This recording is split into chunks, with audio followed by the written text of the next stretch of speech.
Good morning students. आज का हमारा टॉपिक है उत्पाद प्रदर्शित करने के लिए कानूनी और संवैधानिक आवश्यकता। मतलब प्रोडक्ट डिस्प्ले करने के लिए कानूनी और संवैधानिक आवश्यकताएं।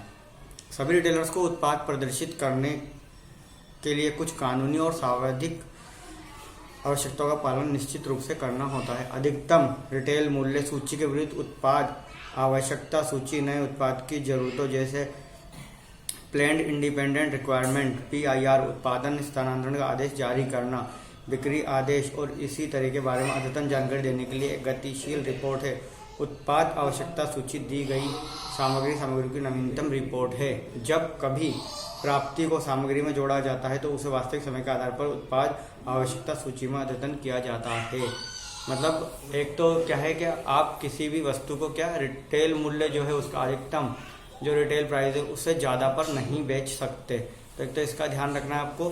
और दूसरा है आपके स्टॉक में कितना माल आया था, वो सूची होती है आपके पास, और अभी आपके पास कितना माल अवेलेबल है स्टोर में, एक वो सूची आपके पास होती है। तो दोनों सूची का जब आप मिलान करते हैं तो आपको एक डिफरेंस मिलता है। वो डिफरेंस होता है कि आपके पास पहले मान लीजिए 100 पीस थे और अब आपके पास कितने हैं, 50 रह गए हैं। इसका मतलब 50 पीस की और आपको आवश्यकता है स्टोर में सामग्री की उपलब्धता बनाए रखने के लिए, इसलिए ये जरूरी है। उत्पाद और प्रचलित खरीद बिंदु का मूल्यांकन करना। प्रदर्शन विकल्प। आइए हम उत्पाद मूल्यांकन बनाम प्रचलित खरीद बिंदु प्रदर्शन विकल्पों पर चर्चा करें। तत्काल उपलब्धता मतलब जल्द ही चीजों की उपलब्धता कराना। उत्पाद प्रदर्शित करने के सबसे बड़े लाभों में से एक लाभ यह है कि वह आमतौर पर तत्काल बिक्री के लिए उपलब्ध है। उत्पाद प्रदर्शित करने के लिए चुनना जैसे हाथ में पक्षी होने की तरह है। यह महत्वपूर्ण हद तक सुपुर्दगी जोखिम को कम कर देता है और प्रदर्शन के देर से आने के कारण राजस्व खोने की संभावना को कम कर देता है। कोई न्यूनतम नहीं। इस तरह के उत्पाद प्रदर्शन में आमतौर पर कोई न्यूनतम नहीं होते हैं। आप अपने अग्रिम नकद परिव्यय को कम कर सकते हैं और अपनी आवश्यकता से अधिक उत्पाद को खरीदने से बच सकते हैं। किसी जमा की आवश्यकता नहीं। ज्यादातर कंपनी को उत्पाद के लिए जमा राशि की आवश्यकता होती है, लेकिन भंडार की वस्तु बिना जमा राशि के खरीदी जा सकती है। यह नकदी प्रवाह का लाभ देता है और समग्र वित्तीय जोखिम को कम करता है। रुचि के अनुसार योग्य बनाना। अधिकतर किसी खास ब्रांड के आरेखों का उपयोग करके उत्पाद प्रदर्शन अनुकूलित करना आसान होता है।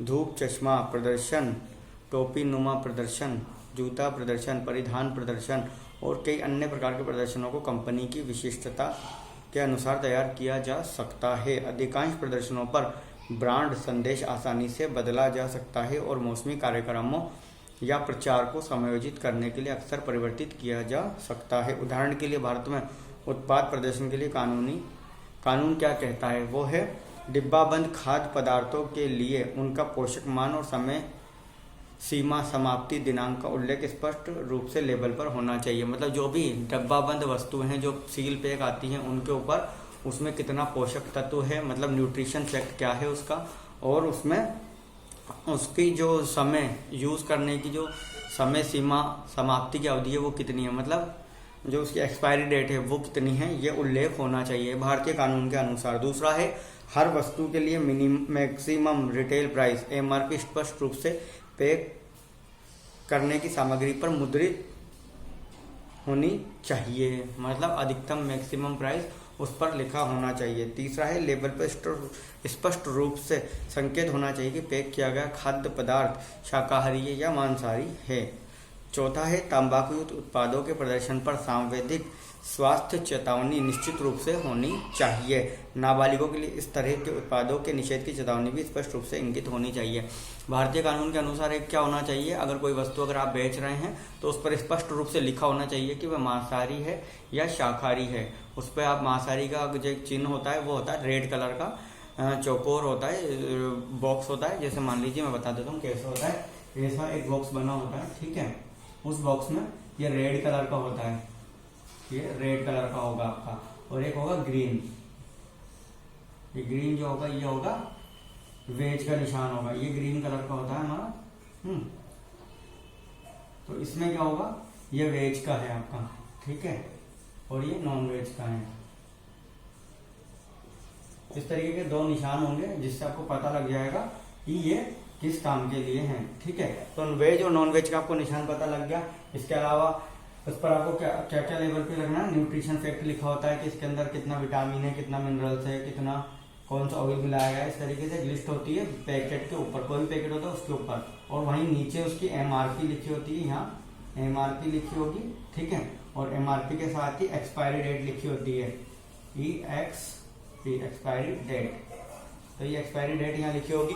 इस तरीके से बॉक्स पर ये सब आपको अवश्य रूप से क्या करना है, लिखना बहुत ज्यादा जरूरी होता है कानून के अकॉर्डिंग, जब भी आप कोई प्रदर्शन डिस्प्ले कर रहे हैं।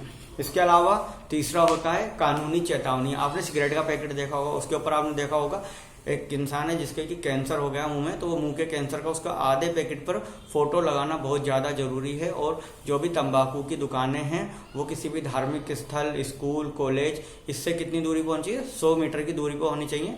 दूसरा, 18 साल से कम के लोगों को कोई भी तंबाकू उत्पाद हमें नहीं बेचना है। एक ये कानूनी चेतावनी भी वहां लगी होती है।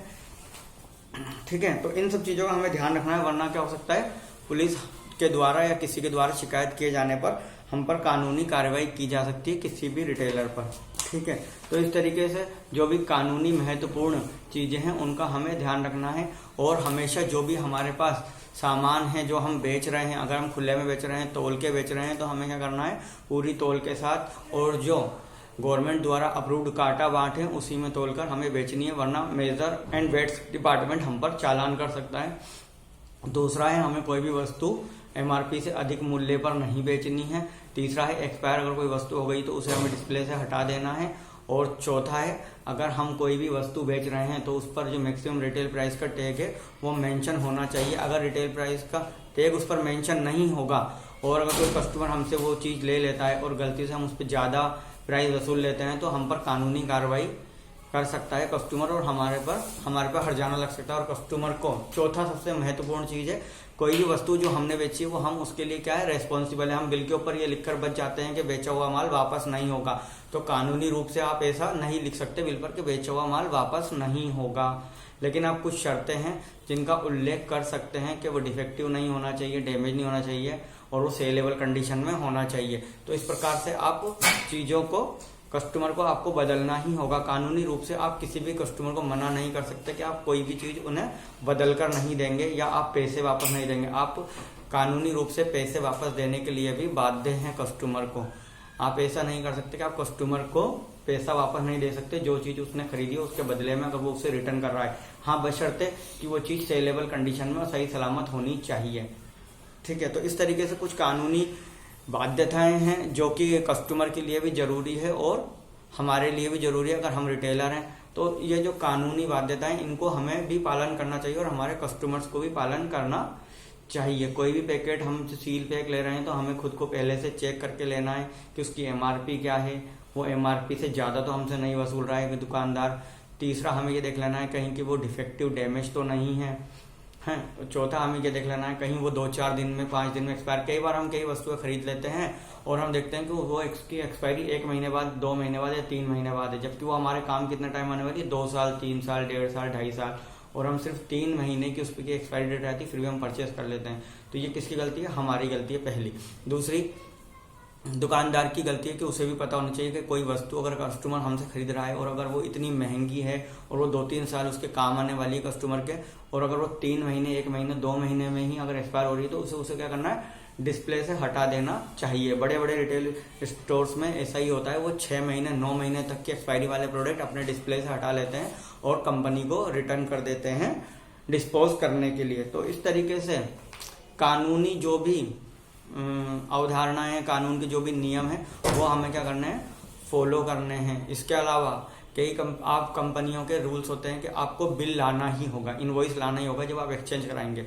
तो ये कस्टमर के लिए बहुत ज्यादा जरूरी हो जाता है कि उसे क्या करना है, अपना बिल जरूर लेकर जाना है जब भी कोई चीज एक्सचेंज करानी है, वरना पता ही नहीं लगेगा कि उन लोगों ने वो, आज के जमाने में आपको पता है सब कुछ कंप्यूटराइज्ड है, सारी डिटेल उनके पास कंप्यूटर पे होती है। और मान लीजिए कोई ऐसा प्रोडक्ट है जो कई अन्य स्टोर्स पे भी मिलता है, तो वो कैसे आइडेंटिफाई करेगा कि उसके यहीं से परचेस किया गया। अभी मान लीजिए आप लिवाइस की जीन्स एक्सचेंज कराने पहुंच गए हैं उसके पास, या कोई भी XYZ प्रोडक्ट आपको पसंद नहीं आ रहा है और आप उसे एक्सचेंज कराने पहुंच गए हैं, तो आपको क्या करना है, वहां पर जाकर इनवॉइस शो करना है। अगर आप इनवॉइस शो नहीं करेंगे तो क्या होगा कि उस पर्टिकुलर ब्रांड का कोई भी आइटम एक्सक्लूसिव स्टोर से भी लिया हुआ हो सकता है, वो उस पर्टिकुलर स्टोर से नहीं लिया हो, क्योंकि वो कई स्टोर से मिल रहा है। तो ये आइडेंटिफाई करने के लिए सबसे बड़ा जो चीज है वो है इनवॉइस। उसके बाद आता है आपका मेंबरशिप कार्ड। हमने पिछले क्लास में पढ़ा था मेंबरशिप कार्ड। तो यहाँ पर मेंबरशिप कार्ड का एक बेनिफिट जो है वो आपको यहाँ कानूनी रूप से मदद करता है। वो ऐसे कि अगर आप किसी कंपनी के मेंबरशिप कार्ड होल्डर हैं और आप एक्सचेंज कराना चाहते हैं तो आपको वहाँ इनवॉइस लाने की जरूरत नहीं है, क्योंकि आपका जो भी डेटा है, आपने जो भी शॉपिंग की है, वो उस कंपनी के कंप्यूटर में पहले से दर्ज है।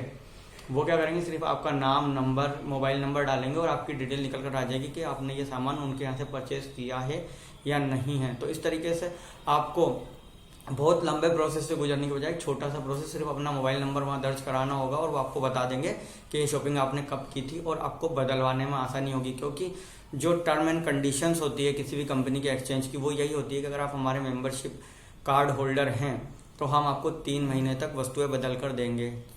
3 महीने तक बदल के देंगे, 1 महीने तक बदल के देंगे, जो भी कंपनी के रूल्स होंगे। अगर जेन्युइन डिफेक्ट है तो 3 महीने तक बदल के देंगे, अदरवाइज कोई और दिक्कत है तो 1 महीने तक का टाइम होगा, अदरवाइज 15 दिन में ही वो एक्सचेंज करेंगे अगर आप मेंबरशिप कार्ड होल्डर नहीं है। तो इस प्रकार से जो कानूनी प्रक्रियाएं हैं किसी भी प्रोडक्ट की, वो ये सब होती हैं। इसके अलावा कुछ आइटम्स ऐसे होते हैं जो वो बदल कर नहीं दे सकते आपको, जैसे अंडर गारमेंट्स होते हैं, तो वो एक बार आप परचेज कर लेते हैं तो वो आपको एक्सचेंज नहीं करेंगे, क्योंकि हाइजीन प्रॉब्लम होता है, साफ सफाई।